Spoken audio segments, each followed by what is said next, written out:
How was Chicago, Nick? It was quite lovely. I was busy, super eventful. But it was one of the most enjoyable Chicago trips so far, I think. That's awesome, man. Yeah, no. Yeah, uh pretty great wedding that I went to. Um yeah, and just doing that was like super intense since I had to like get help get the stuff set up that day and like kind of be the guy to like make the stuff work all day. Ah, Um, in addition to being the best man also, so that was interesting. Um, and then just spent lots of time with my parents, hung out downtown on Saturday. That was super fun. Um, Invited my folks up to the Huddlesons for the Cubs game, and then went to the game yesterday, and got back to my apartment at like 3:30 in the morning. wow. I must have slept like 12 hours total in those 4 days. It was I was Well, incredible. now Yeah, that's insane. yeah. That's a lot. So so I'm Okay. not feeling it at full capacity right now. Not at full strength. No, It's okay. We got things to talk about and laugh about. good. Matt Lamson mostly. Oh, Jesus, Mostly Matt Christmas Lanson. time. My God. Matt's gonna take a beating on this show. There's no way around it. Yeah. God, the love for him last year, where we wanted him over Sean Johnson. Now it's like, get the fuck out, get the fuck out, Matt, get the fuck out.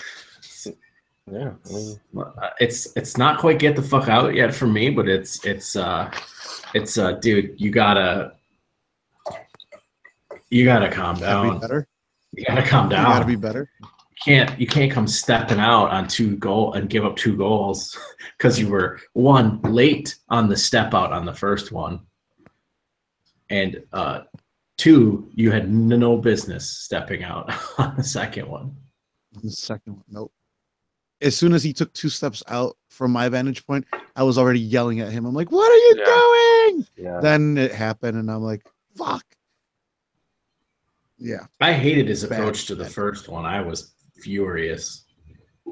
So That one I didn't see it as well live, but when I saw the replay a little while ago, I was like, "Oh my god, that was so bad, so bad." yeah, I'm pretty critical of him right now. Yeah.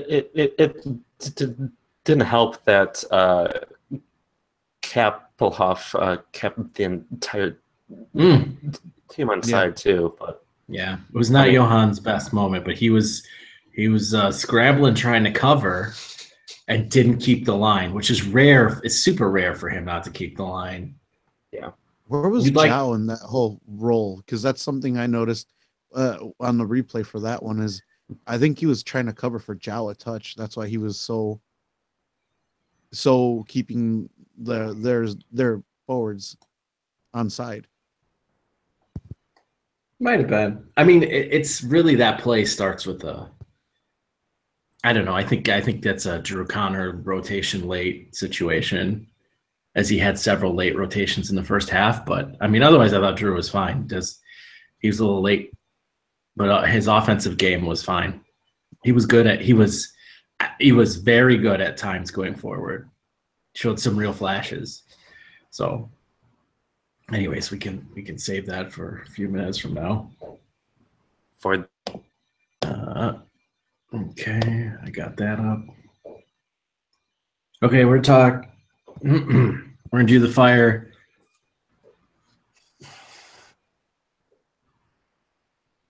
And then we're going to go into the league. And then we're going to go into potential finishing positions. Does anybody know what would happen if Columbus wins, Atlanta loses or draws, and we draw? Because that puts City, Columbus, and the Fire into a three-way tie for second. Does anybody know who comes out of that? It would go by total wins first. So Columbus. Because the Fire and City have 16, and I believe Columbus has 16 wins. Yes. So if Columbus would win, it would put them at 17, and then they would win that three-way tiebreaker for second. Yes. Okay, that's what I thought, but I could not find confirmation. The three-way tiebreaker was the same as the two-way. Yeah, I think it's just wins, then goal differential, then goals scored. I think that's how it goes. I'm pretty sure.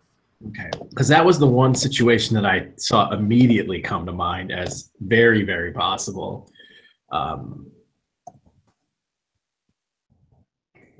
Tiebreakers. 17. Okay. Where are you calling from, Greg? Torino. Torino. Oh man, I think got my here today. I think my picks were terrible. I think I haven't. I will be doing them after I'm done. Well, either done with this or in the when I get up in the morning. My guess was mine were terrible as well. So, what time is it over there? It's 11:15 in the PM. Okay, that's not that bad. Okay. Oh no. Okay. Someone got the Fire score correct. No, we picked winners. We already had 3-1. I had 3-0.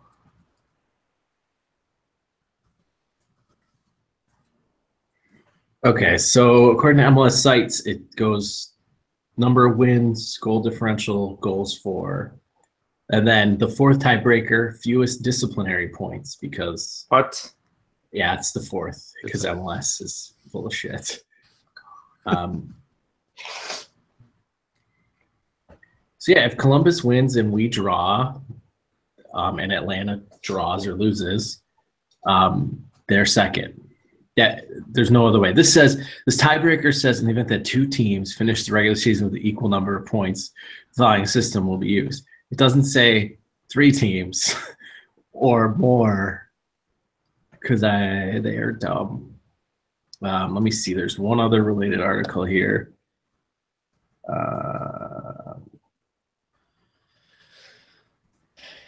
And then we'll get started. Okay. All right. Let me.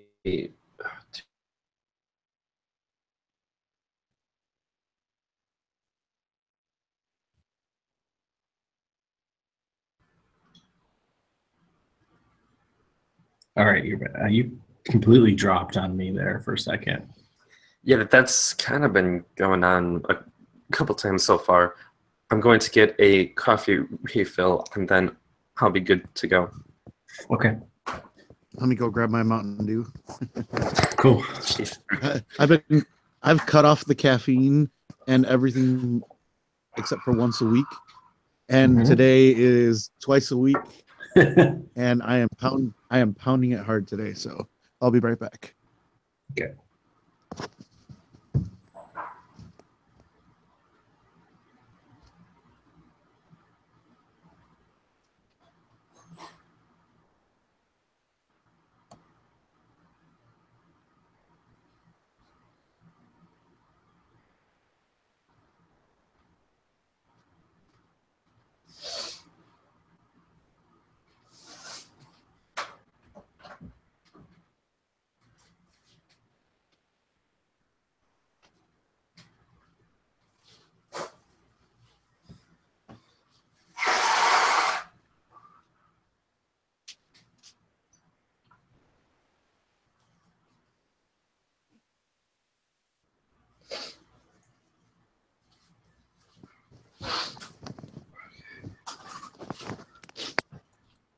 Oh.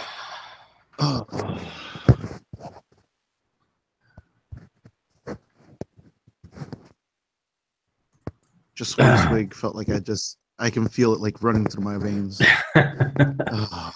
All right, nobody's actually trying to break down how all the tiebreakers are going to go down on the MLS website. The people with actual access to the information. So we're going to roll with that as this is the best we can do. Because I was like, oh, they should be into this, is like how this breaks down.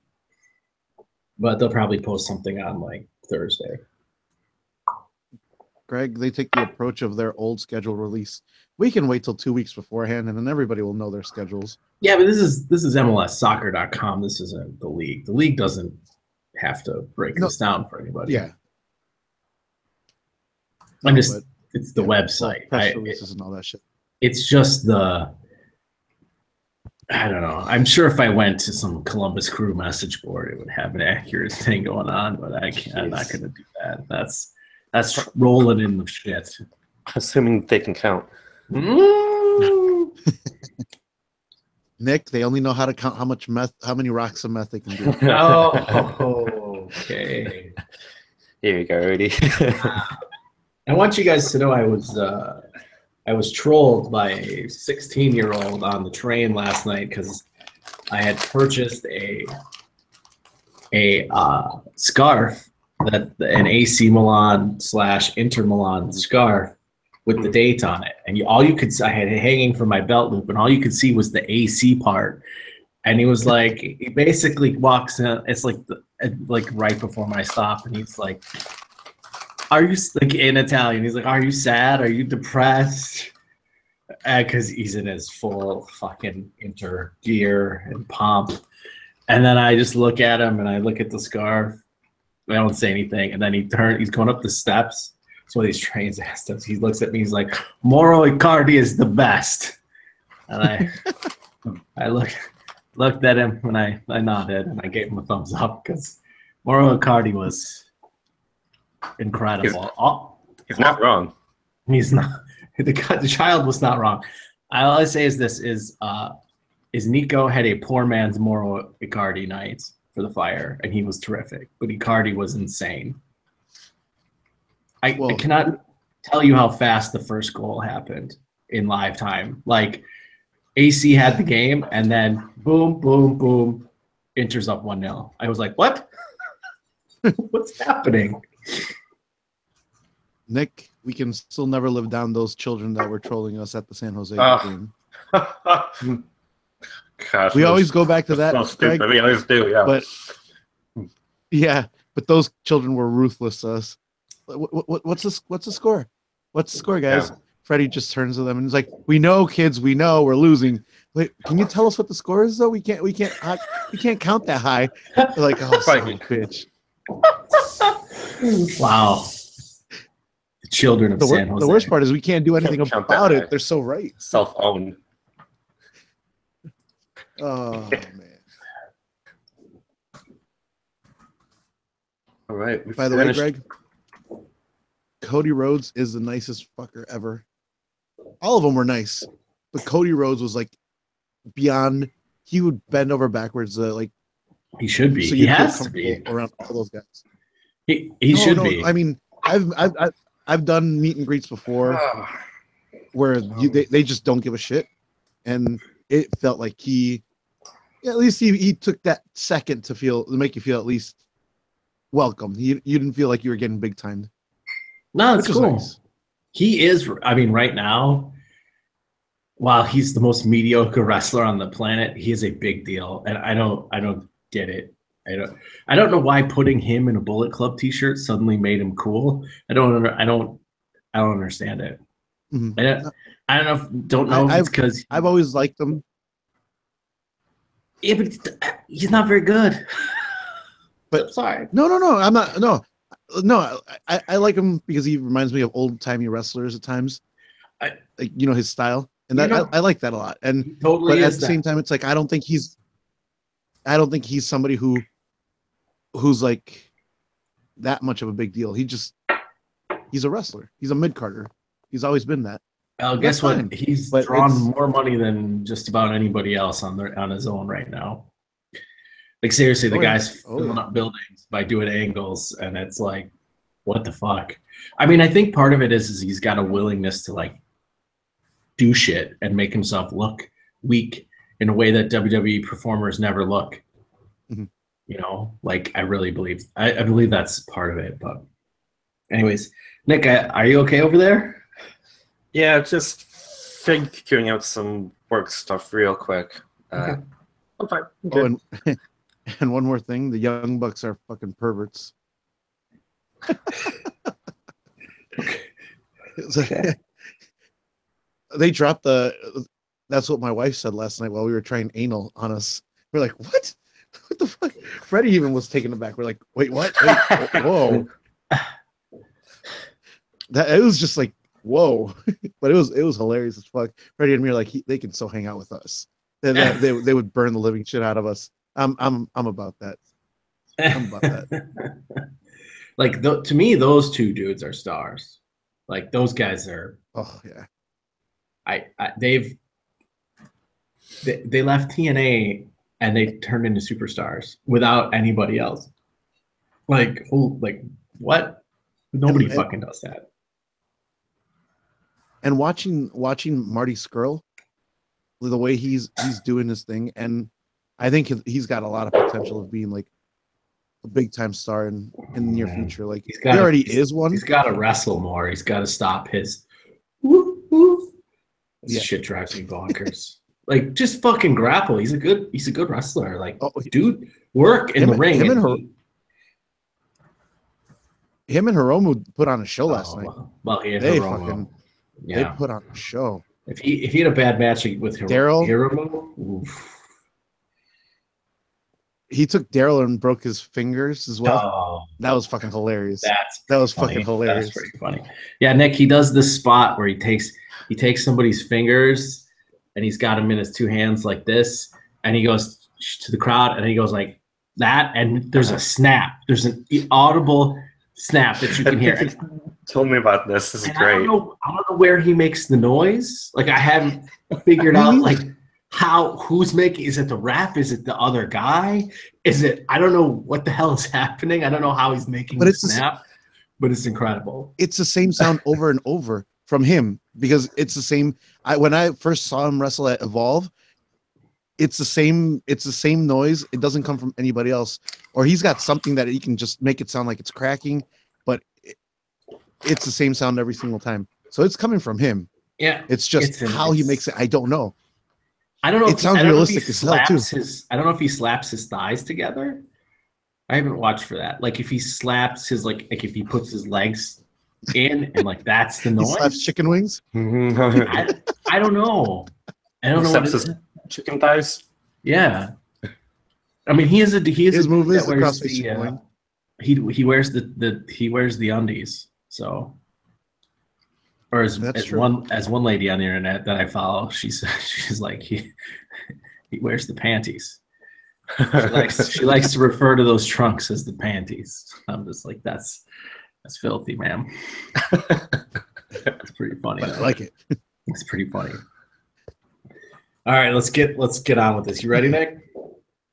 I am.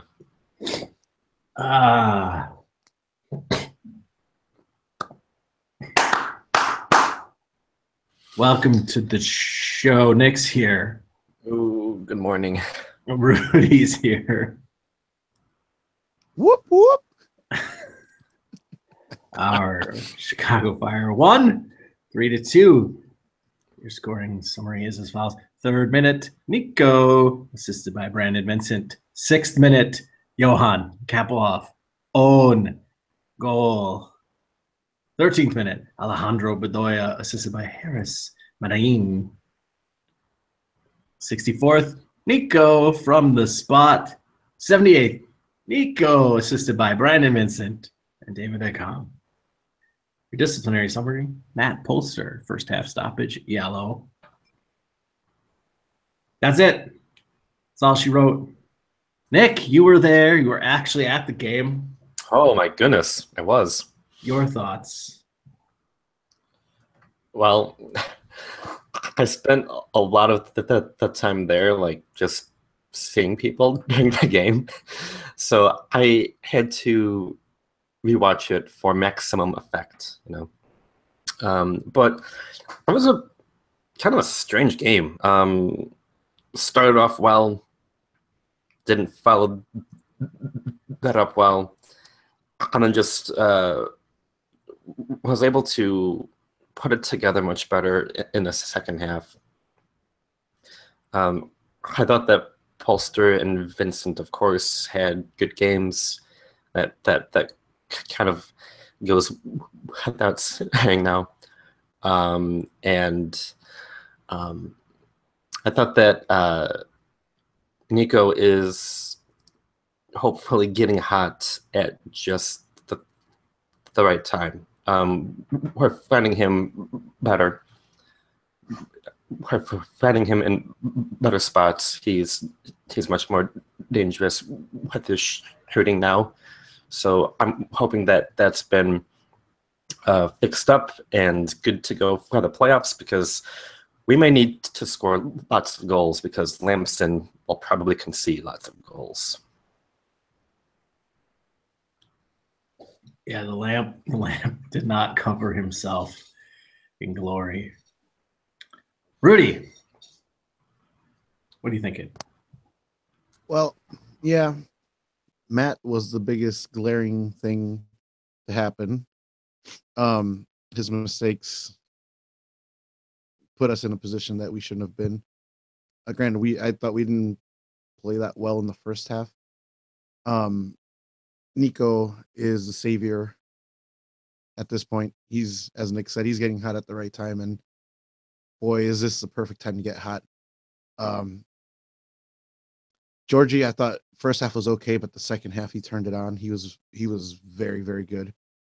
Kappelhoff, as we discussed in the pre-show, he didn't have his best couple moments, but he was still out there. He was trying, and that own goal was something weird, and I couldn't tell if it was because Zhao was out of position. He was trying to get there to cover, and then trying to clear goes in.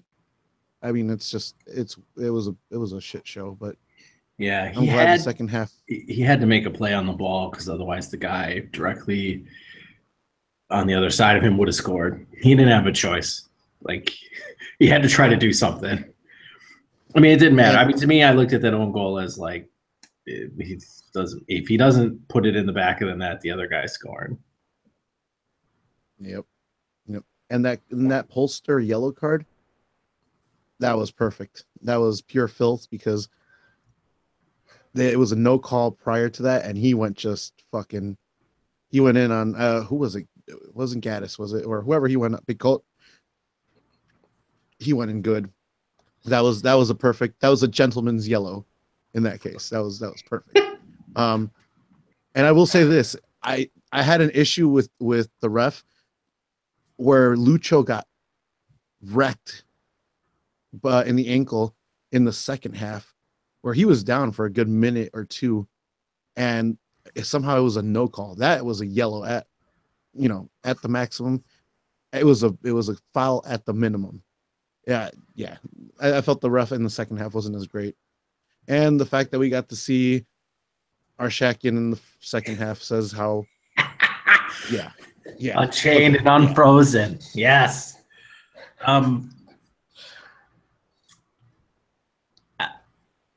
So I don't think the first half was as bad as it came off, probably in the moment.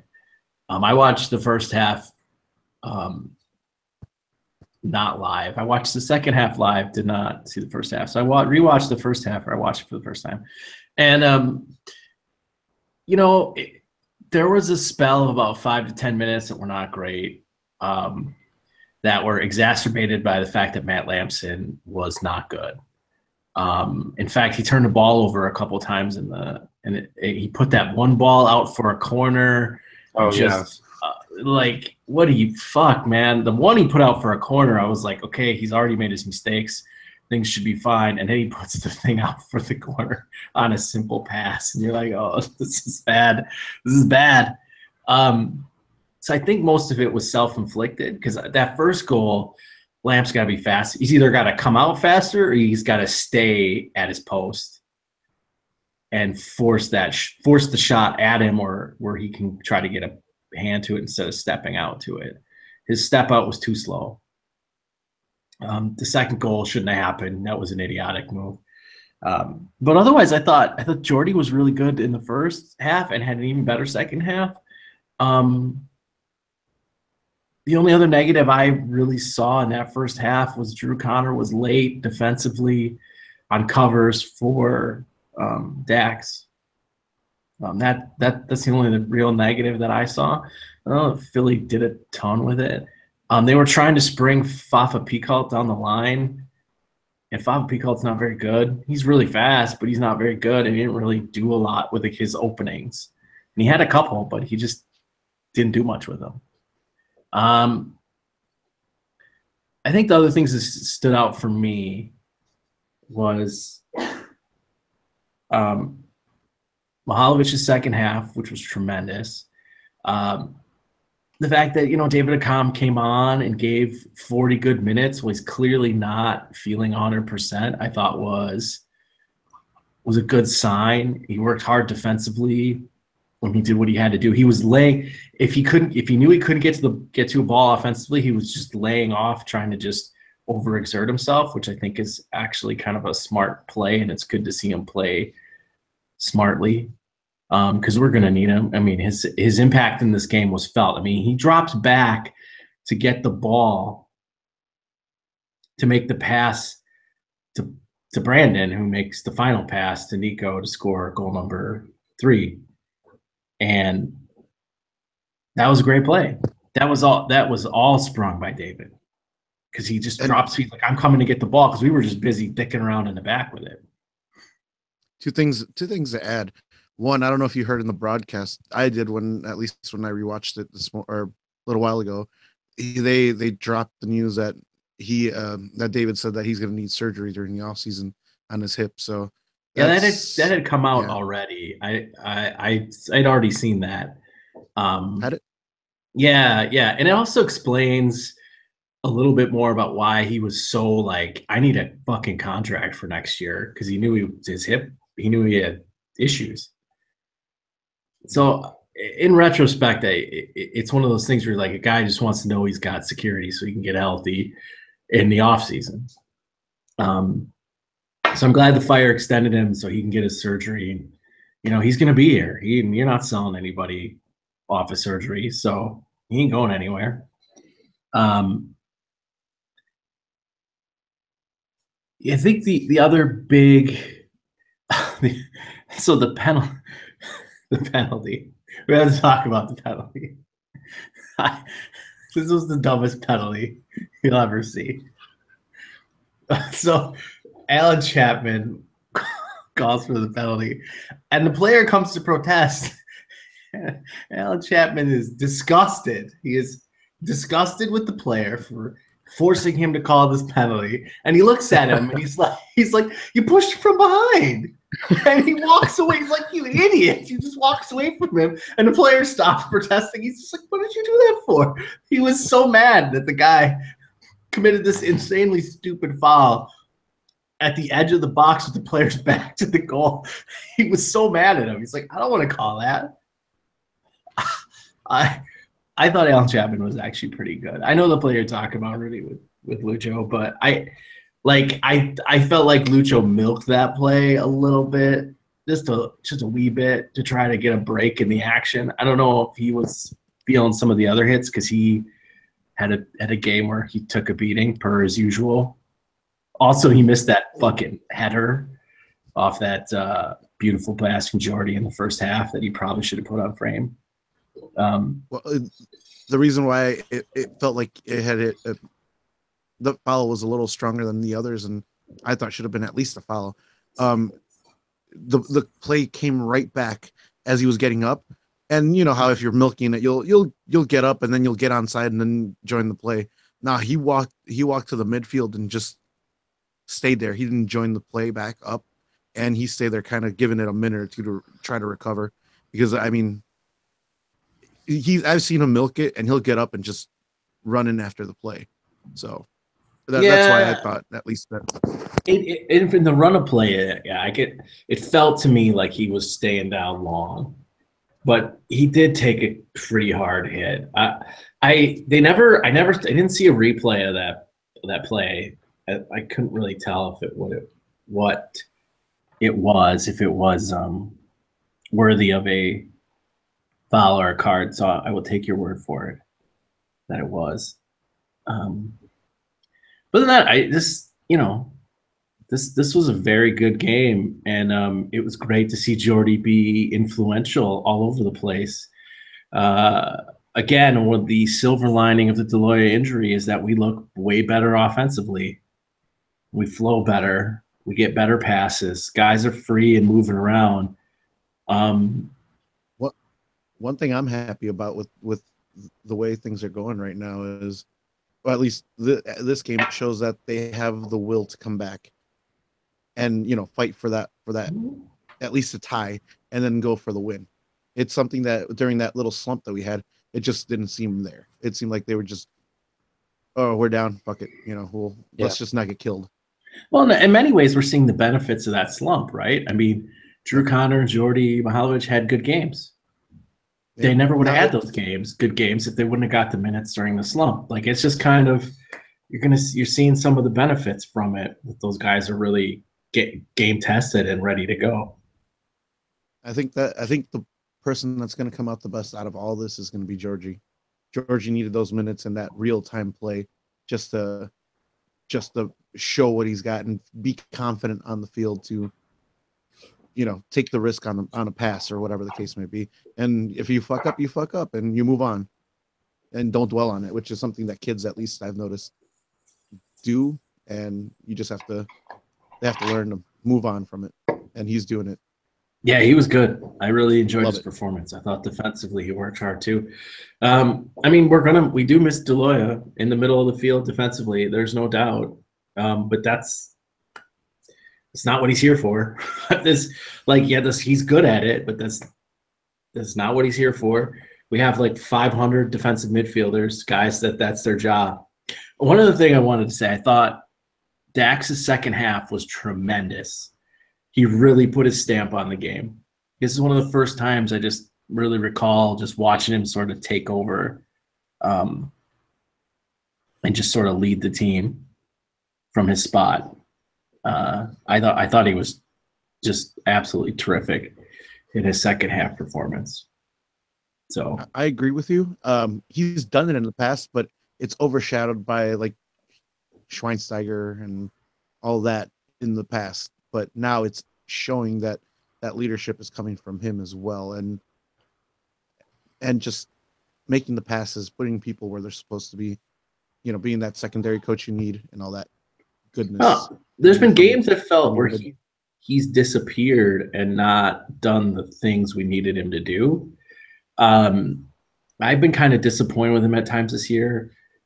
And so I was just really happy to watch him go, no, we need this game. We're going to win this game. And just kind of go and put his foot down. Because he really controlled that bottom half. And he got Drew and him on the same page at halftime. Because they were not on the same page in the first half, especially in the first 20 minutes or so. This is Red Bull Dax that we saw yesterday. It felt like it. Any further thoughts on this game? Any other talking points? Who does the goo tin of meat go to for this game for you? Krakus. To me, goo tin. That is Krakus goo. It kind of obviously has to go to Nico, but if I could give a second tin out, sure, it would be to Georgie. We'll do three. We'll do three. You can add 3 tins out. Okay, it would be Nico, Georgie, and Dax. Those 3. Okay. Nick, Brandon Vincent, I would actually almost give it to instead of Dax, but don't worry, he'll get his own meat tin. Nick, who's your meat tins going to? I'll give the Krakus ham tin to Nico. I'll give the turkey tin to Dax. I don't know if they have a turkey tin, but like I would think that like that's the second tier meat, kind of, and then the bologna tin to I don't know, Benny Vincent.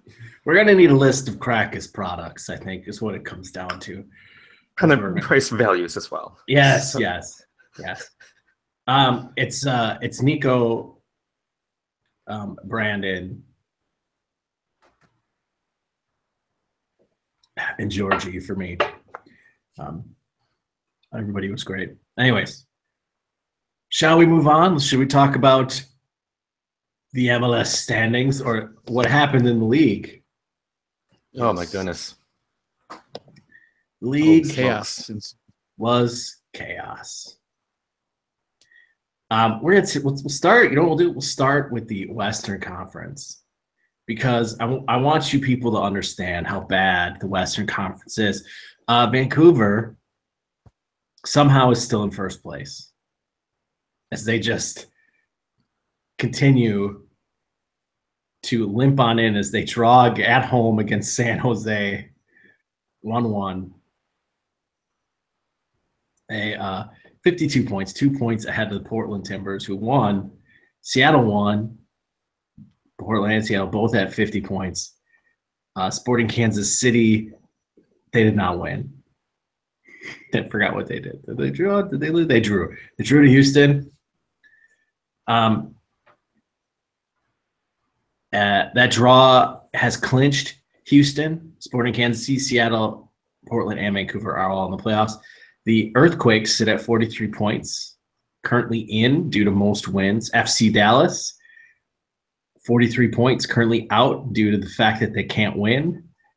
And Real Salt Lake had a absolutely hideous draw against one of their main rivals, the Colorado Rapids.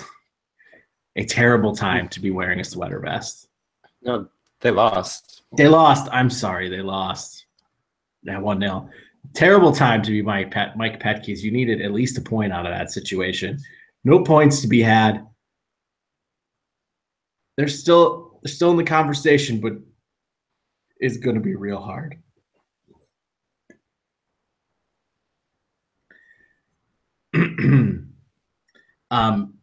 Teams that would host MLS Cup over anybody in the East.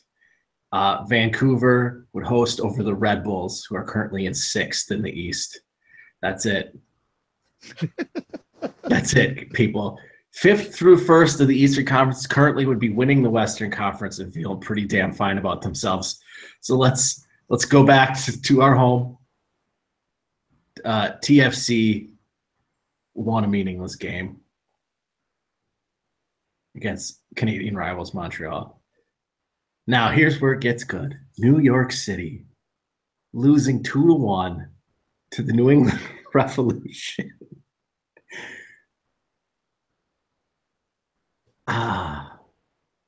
After Jack Harrison gets a straight red. And by the way, New England set a record for most home wins and yet somehow did not qualify for the playoffs. Bravo. How many wins is that? Truly difficult work. I think home that wins. I had 12. I think 12 home wins. No road wins. Not a one. Nada.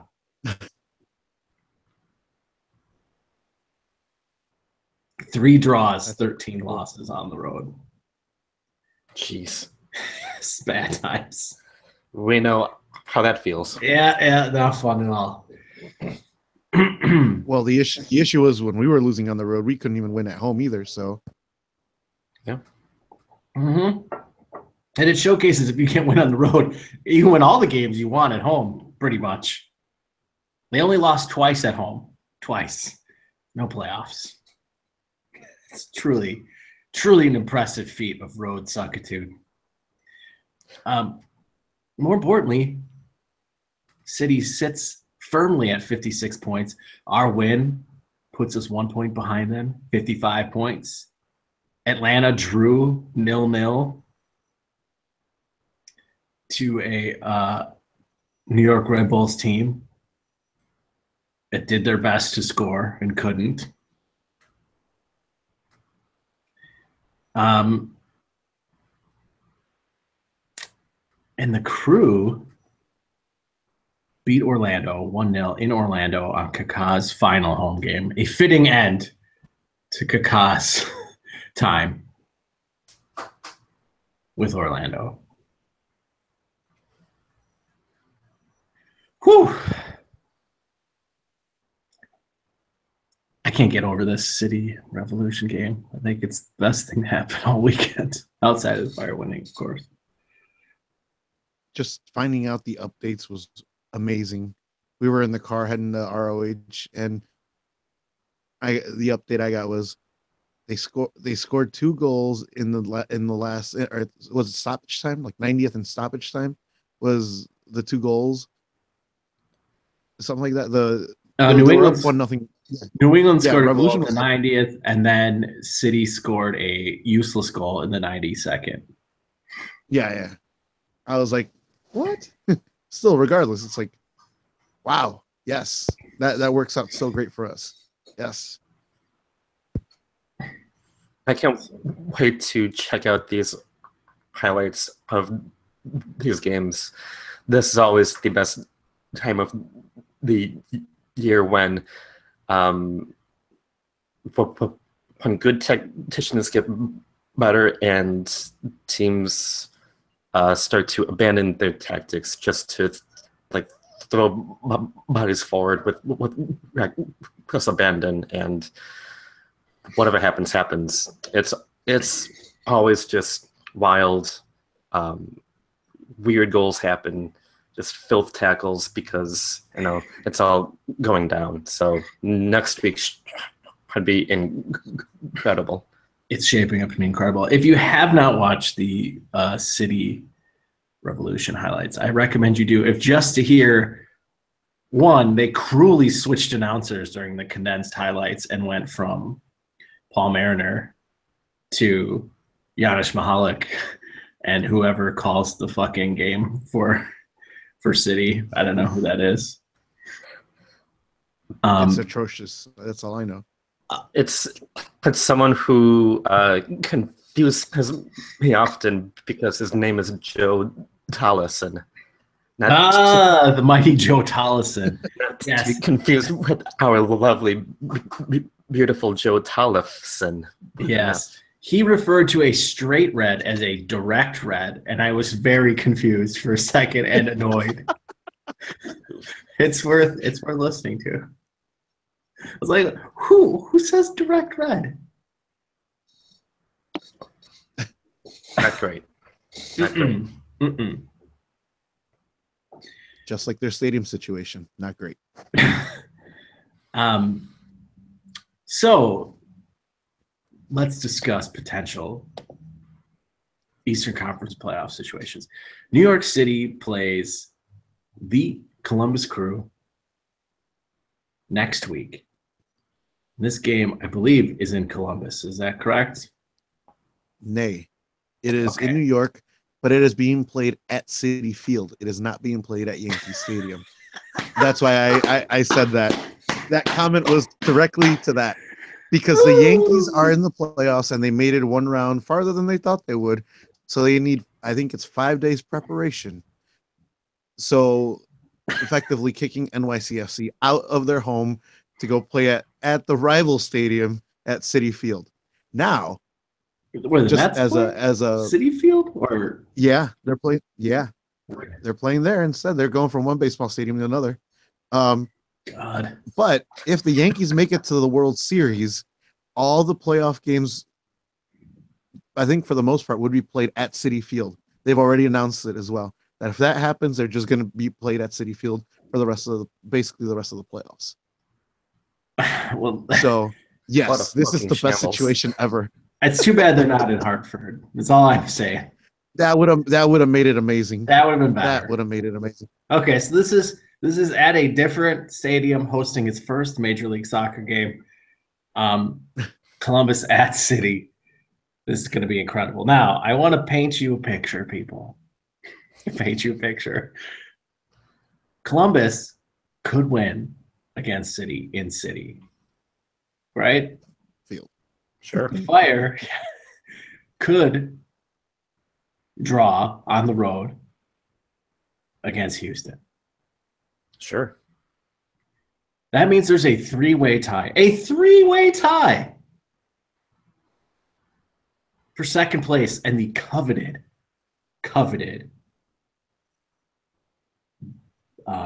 bye.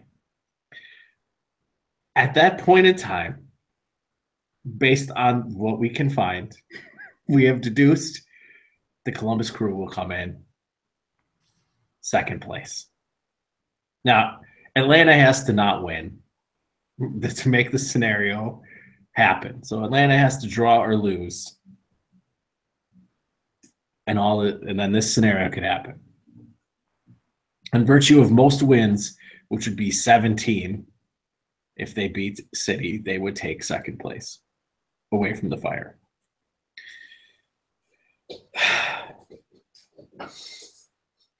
Now, I know we sort of gave up on second place. I gave up on second place. I still haven't. I'm happy with any. I'm happy with third or fourth or fifth. I mean, we're just in the playoffs. I'm pleased. But I would prefer second. I'm just being greedy because you and I called the fifth place finishes for the Fire. So at this point, it's just icing on the cake, and I'll take it. But I want the whole damn fucking cake at this point. I mean, yeah, like if the opportunity to finish second is there, I mean, yeah, you want that. You want to go for it, but zooming out, this year has gone a little better than expected for me. So yeah, I'm also with you, Greg. I am happy just to be here. Yeah, it's been a long road here. We're just happy to be here. Don't expect much. Now, Houston has not been playing bad soccer either. They've been in the playoff fight. They have did what they needed to do. They've clinched their playoff spot. They are still fighting to get to fourth, where they could host a game, potentially. So they're going to be trying to win this game. No doubts about it. But it is a huge drop. I was just going to say a quick comment is they have dropped off to how they started the season, though. When they first started the season, and they went in a bit of a free fall. They were out of the playoffs a couple of weeks ago. Yeah, they're still very tough at home. Seventh, yeah. To give you an idea, they are 11-1-4 at home. Okay, they've only lost once at home. They are 1-9-7 on the road. Okay, that's 10 points. They secured 10 points on the road. If the New England Revolution would have secured 10 points on the road, they would be in sixth place in the Eastern Conference, clearly. And the Red Bulls would be like, drowning. I'm just saying, that road form is bad, but they did what they had to do, is win that one game and get a whole bunch of draws. Houston's very good at home. This is going to be a very tough game. No question about it. We'll get there in a second. What do you think of Atlanta's potential to win this upcoming weekend? Who are they playing? Toronto at home. No chance in hell. I think Toronto's still gonna. They're not gonna let off the gas that much. Toronto might play. They might play. Yeah, well, the way I see it is, they'll rotate players, and those players will show that they're ready for the playoffs as well, and they should be considered to start. So they're not gonna let off the gas. If anything, they might come out even harder on Atlanta than if they had, Josie and all of them. I think, at least. I don't know. I'm not exactly thrilled with the fact that Toronto is basically has no pressure on them to do anything in this game. Yeah, it seems like Atlanta has a lot more to play for than Toronto. And I would think that they would want to get that last win at home, just because their home crowd, and also for the momentum going into the knockout stage. So I would think that Toronto really doesn't need to exert themselves. They'll play some kids. Their kids are still pretty solid. Probably a more difficult game than Atlanta would expect from any other B team kid side, but I would expect Atlanta to take care of the business at home. Yeah, I would think so too. And they're gonna pack. I mean, there's gonna be 70,000 people in there. I mean, they're gonna fill this one up. Um,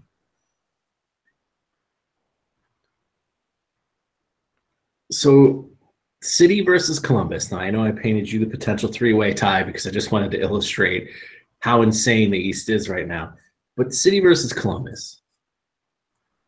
Columbus is on fire. The team everybody's talking about is a team you don't want to play in the playoffs right now. How do you think that City versus Crew game at the Mets Stadium is going to go? I can see it going as a tie. I think that they're both playing for something. Obviously, City's trying to keep that second spot.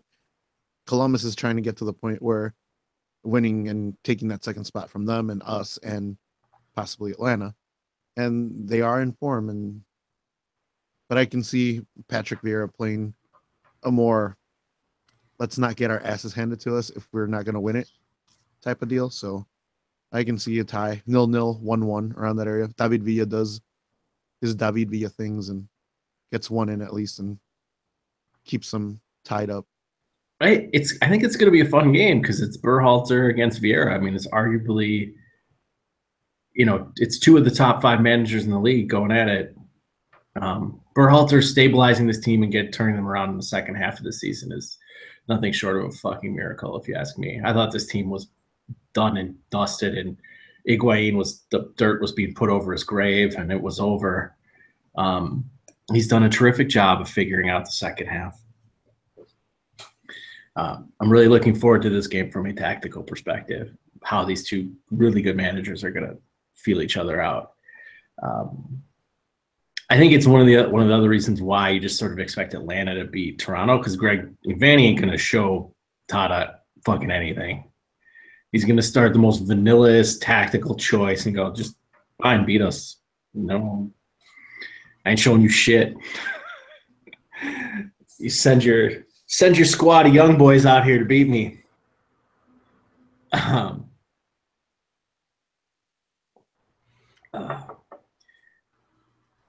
Those are the two most interesting games obviously from a Fire perspective. Nothing else particularly matters other than the game versus Houston. Thoughts on the Houston matchup, Nick? What are you feeling about this one? I don't know. I mean, of course, we're going to go out there and try and get the result. We have to. I don't have a choice. I feel like Houston is vulnerable defensively if we can get there, but it seems like both teams kind of want to play the same style where they're going forward quickly and attacking directly. I would think that Houston would want to play out wide to their dangerous wingers, then go inside, so that could have an effect on us for how our fullbacks go forward. So we'll have to watch out for that. But it's going to be a very fun midfield battle as well. So I would think that this would be a high-scoring game and one of the exciting games to look out for as every team is playing at the same time.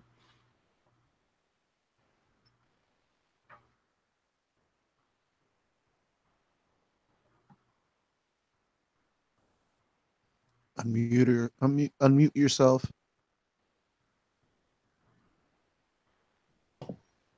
Sorry. I was just cracking on the league, and it's noted devotee to a balanced schedule at all times, which it's not. It's so weird to me. I still can't get over how stupid this entire thing is. Well, these are all conference games except for ours, because it's the two bottom position teams from last year going against each other. I thought that was a pretty good idea, where if you have to have two teams from the opposite conferences play, just have to be the two worst. So next year we could see DC versus LA on the last game. Ooh, Exciting. that would be delightful. I mean, so you expect to see. Let's see. Did they leave anybody on the bench here? So Kyoto did not start. I don't know if he feels like he normally does start, but he did not start this game against Kansas City for Houston. As he did come in, got 24 minutes. I would expect to see him start this game, and he terrifies me. I'm not gonna lie. Kyoto and Ellis, I think, are both awesome, and I hate to see them on the field together if they're playing the Fire, because they have great pace. They're generally very physical, fast guys who can get forward. And I mean, our wingers, at least our fullbacks, have pace, but we're not very fast. So on the bright side, neither is Kubo. Kubo's not very fast, which is appreciated. I don't know that this team. He hasn't been starting either. No, he started last game. 89 minutes, baby. Yeah. Well, then I'm thinking the game prior to that. Yeah, Rudy, I think towards the middle of the season he wasn't starting much, but I think lately he has been. Okay. I don't know if this is a particularly strong matchup for us in the midfield, especially without Schweinsteiger there to help set the passing tone. I'm assuming Schweinsteiger is not going to play. I'm just assuming we're going to put him in. We're just going to wrap him in bubble wrap and just roll him out, because we're going to have to, most likely, we're going to have to play a midweek playoff game. I think that's the approach you have to take coming into this game. There's too much chaos for the second spot when you're not in the driver's seat for the second spot. So you might as well just assume that we're going to have to play midweek. That's what I would do. So I don't know if this Houston game is a good matchup for us. I don't like their center backs, but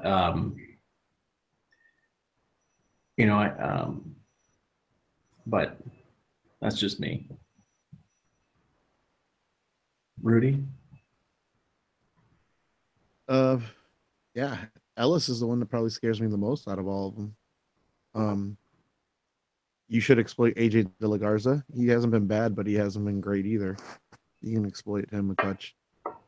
And I would want Schweinsteiger on as a second half sub, just to get the oil running get the motor going a touch because he needs it. After that one time he got subbed in and he looked kind of shitty. I want him at least to get some game minutes in, and then the next one, if he's good enough, start him.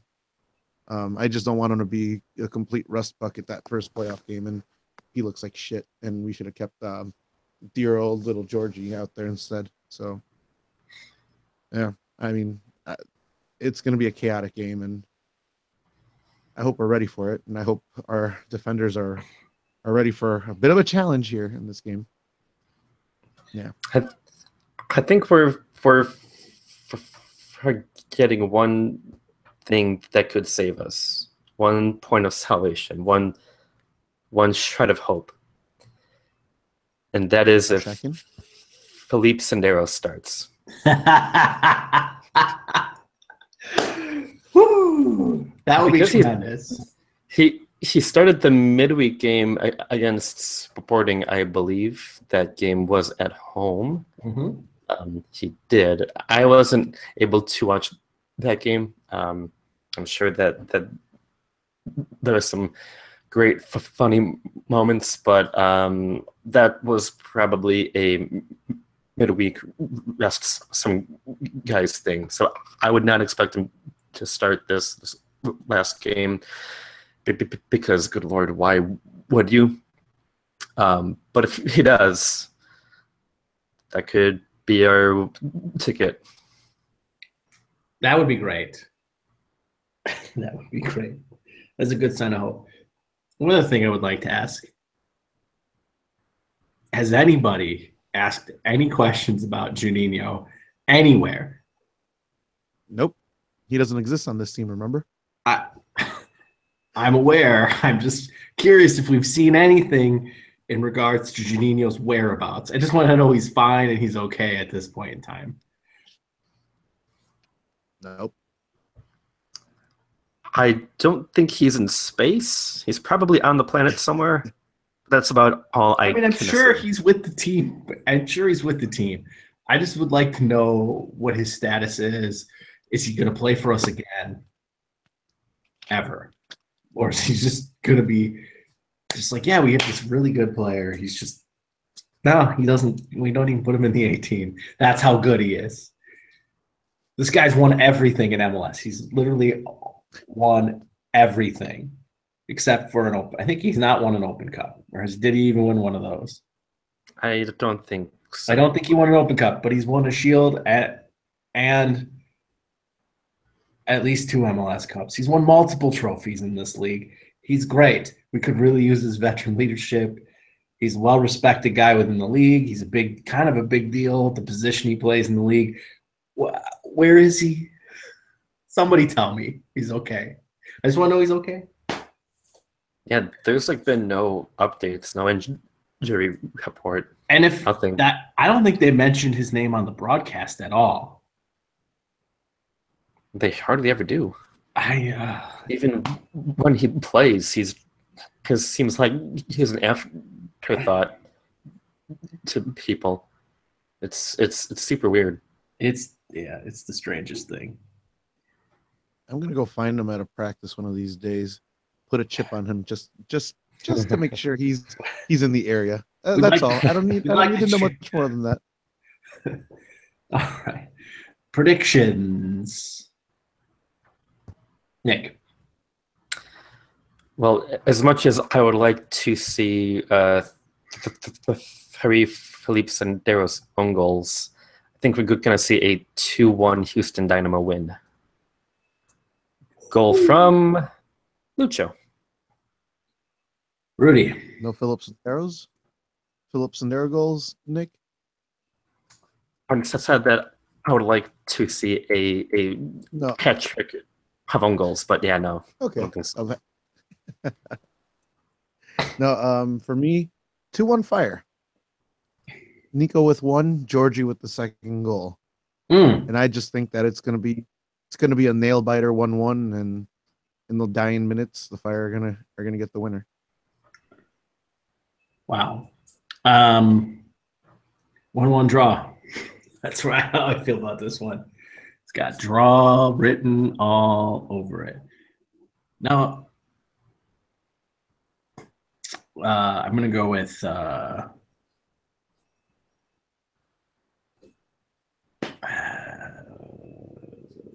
we'll just say Nico for the goal because he's the only one that's scoring. Okay. Now let's take a look at the playoff fixture list, because it's insane, and I feel that this needs to be discussed on this show. Stupid as hell.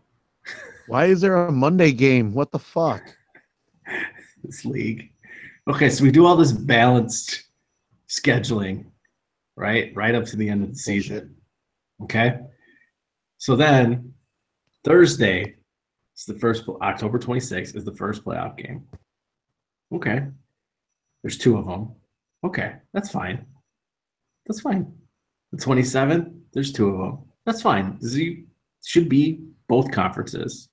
There'll probably be one in of each, because that's dumb. But okay, we'll give them the benefit of the doubt here. Then we have a single playoff game on Sunday, the 29th, followed by a game on Tuesday, the 31st, followed by one on Wednesday, 2 on Wednesday, and then one on Monday, November 6th, 2 on Monday. So 2, it's all 4. It's 4 on Monday. I don't understand any of this. I assume the 4 on Monday are, I don't know. I no longer can tell you what's happening with this league. I don't understand how these are breaking down. I don't know why they're doing this. The schedule is terrible. You do all that work the last 2 weeks of the season to bring everybody into this tight bubble of balanced scheduledness, and then you say, oh, playoffs are here. Fuck it. Throw it right out the window. Let's fuck it all up. Yeah, no, this is utterly ridiculous. I mean, we usually do get the midweek knockout game, so that's standard. That's fine. Wednesday, Thursday, fine. Yeah, same thing.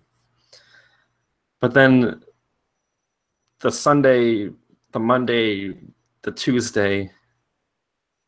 I mean, if you want games during the week, just save it for the midweek. And none of these games are on Saturdays.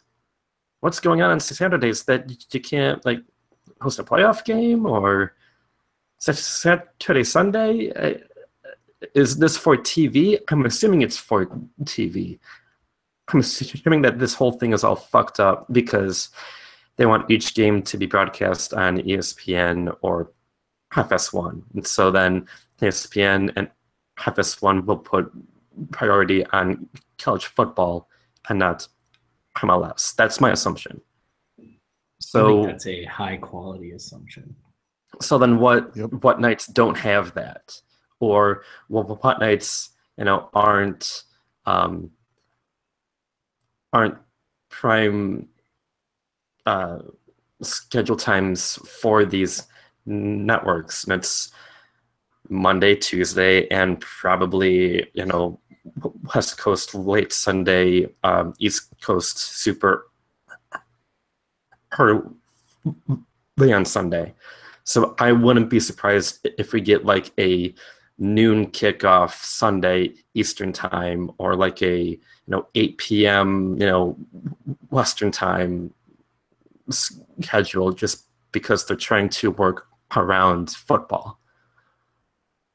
Not NFL football on a different network, but college football on their own network. That's my assumption here. Yeah. But it sucks because now if you're trying to travel for these games, for these away games and sell tickets, you don't know when you're going to fly out. You don't know how many days off you need to take. So they're killing the fan base with this too. Yeah, it's one of the least fan-friendly live schedules I've seen in a long time. in a long time. That Monday monstrosity is just insane. That's It's just fucking insane. stupid. It's fucking stupid. That's what it is. That Tuesday Halloween isn't great either.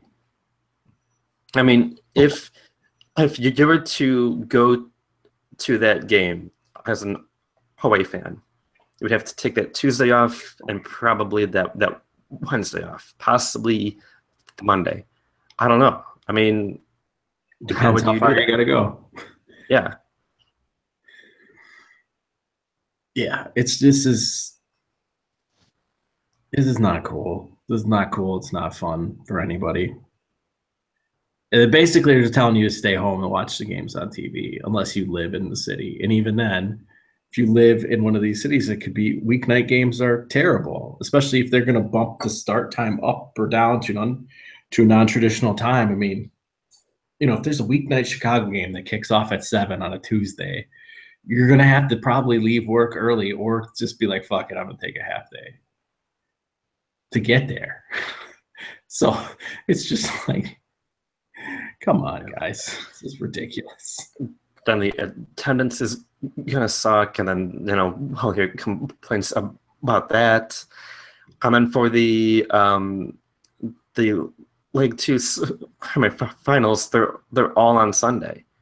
So then that means that ESPN and FS1 is just going to dedicate that Sunday to the League Two final series. So why can't they do that for League One? Why is one leg like all fucked up Monday, Tuesday, Sunday, and then League Two is all Sunday? And then if you played on that Tuesday, that's like much shorter rest than you're getting for the Sunday compared to the other teams playing on Sunday. Doing a Sunday. You advance, you could have guys getting hurt from that short turnaround to rest. It's dumb. It's so stupid. So theoretically, you could have a team that plays October 26th, Thursday, win that game. You have to play Sunday, October 29th, like 3 days later, and then Sunday, November 5th. So I would hope that the teams playing on that Thursday would play either Monday or Tuesday. I would hope. But if they're fucking this up this bad, who knows what they're gonna do? I have no idea. They haven't given any indication of like which could be the they have, but like nothing specific as to like which cities can host on what days, which I'm assuming is going to be something that they figure out after next week. That 3-day turnaround is Liga MX style from a few years ago, where they would do Thursday. You played Wednesday, Saturday, or Thursday, Sunday. You did it for the first, second, and even the semifinals, and then the final would be the one or the 2 legs. But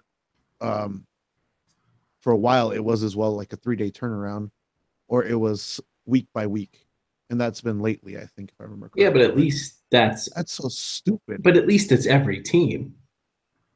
And it's consistent. And it's consistent. This is not every team. This is not consistent. It's just it's frustrating. Maddening. It's so frustrating. And not only that, may I remind you that there is still an international window in this. So then after the conference semifinals, you're taking 2 weeks off to get to the conference championship, which for the East, one's on a Tuesday, and then League Two is the 28th or the 29th. I don't know. We'll see. And then the West is on the 30th. And then after that, you're taking more time off because the Cup final is on the 9th. So you're cramming a whole bunch of games at the beginning and chaos times, weird days, which in those first 2 rounds, you have every single day covered except Friday and Saturday. And then once you get past that, you're taking like 2 weeks off for each round. This is utterly ridiculous. I don't understand why they're honoring this international window this year, because there's nothing happening.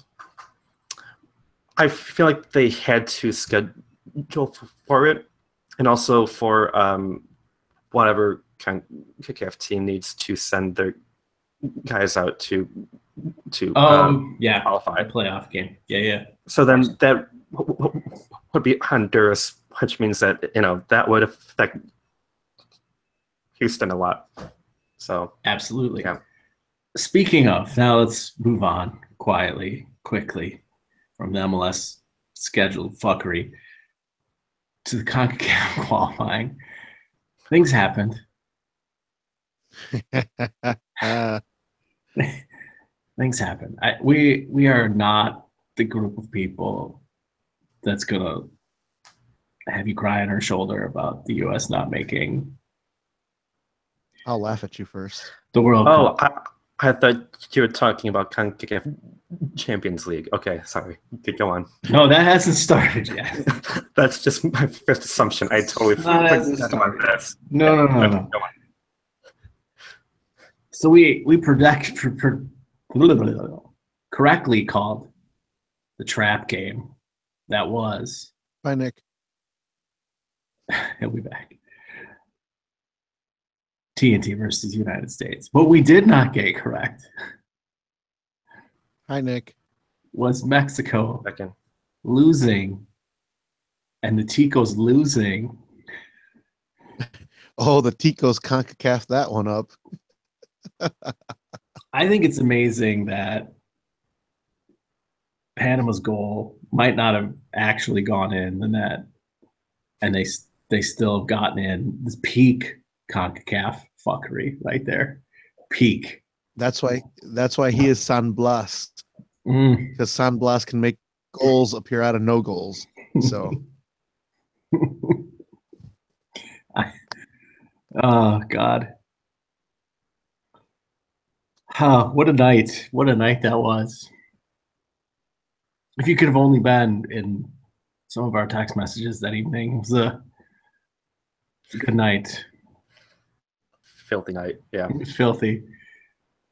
So for you U.S. national team fans out there, good luck in 4 years. Next qualifying. Good luck in the Gold Cup 2019. You're going to need to win that. I have joined Nick in the not rooting for national team boat. It's a great boat. It's not a boat. It's really like a kayak with Nick and I in it. It's a good place to be. It's fun because everything is entertaining. It's fun just to take a step back sometimes and watch like super important critical games from a distant perspective and see everyone lose their collective shit and just kind of not be there with them. Embrace the darkness. Embrace any and all darkness. Yeah, Nick and I are on the other side of the chaos coin. We are your chaos overlords. This CONMEBOL and CONCACAF champions are. How do I keep wanting to go to Champions League? World Cup qualifying day was one of the best days, like that I've ever seen for any international competition. It was the absolute best, most fun I had in a long, long, long time. Yeah, let's just say I realized I needed to leave the pub I was at when I was the only one laughing at Tim Howard almost fucking up and scoring on himself. And I was like, ooh, I should go, probably. This is gonna not go over well for me if I keep laughing every time the U.S. fucks up, because I find it hilarious. And yeah, I left. It was the right call. Anyways, my condolences to those of you who are hurt and trying to find the most insane solutions for U.S. soccer. Please keep trying. Please keep coming up with more insane selections. I love all of them. And there are still plenty of wonderful, fun teams to root for. Like Panama or Honduras. I mean, Go Big H. Seeing the broadcast footage for Panama was just fantastic. It was beautiful. Yes, it was. You know. Yes, it was. So good. Yeah. So yeah, if you are a US fan, you know, you might not directly appreciate that, but at the same time, it's like, you know, that's what life is supposed to feel like. You know, that's the beauty of what we do and why we support what we do. You know, so. Hey, and if all you U.S. national team fans want to root for Mexico, you can watch your future coach, Juan Carlos Osorio, fuck up the Mexican national team, so then you can watch him fuck up your national team too. So do it. The man just had one of the greatest hexes ever. Ever. And you're still shitting on him. It's incredible. Hey, I will shit on that man all damn day, and he'll like it. Guess what? If the U.S. would have hired Bob, they'd be in, because only ex-fire coaches get to go through CONCACAF qualify. Okay? Always, like, or former Red Bull coaches too. Remember, former Red Bull coaches do count as well. They could have hired Mike Petke. That would have worked. They could have hired the Hammer. That would have worked. They could have hired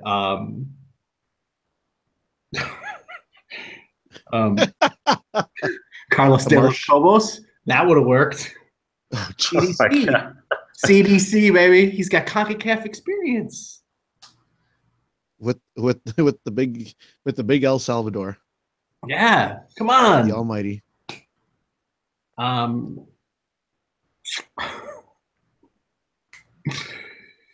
God. Could have hired Dave Sarakin. Never change. That would have worked. If you'd hired Dave Sarakin, that actually probably would have worked.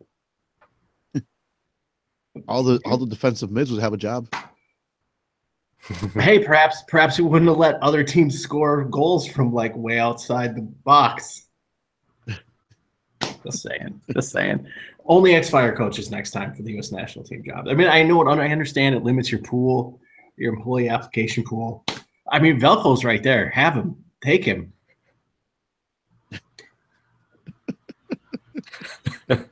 Sorry. It's early. Too early for that. We got to wait for after the playoffs. Anyways, I think we've covered the gamut. Anything else you guys want to talk about? I think I'm all set. Playoffs are coming. They're coming. We'll be here for you. It's gonna be wild. We'll be here for you. Pay attention to that schedule. Yeah, it's gonna be rough. You might have to drop multiple shows. That's gonna be rough. Yeah, like when?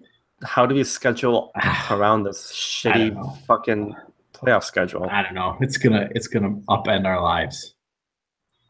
So, but we wouldn't have it any other way, right? Correct. We wouldn't have it any other way. In the playoffs. All right. That's the show. For Nicholas. I'm going back to bed. For Rudy. Whoop, whoop. I'm Greg. We'll talk to you next time, where I will bring you live observations from Champions League, Europa League, France, and Italy. We'll save that for next time, though. Goodbye.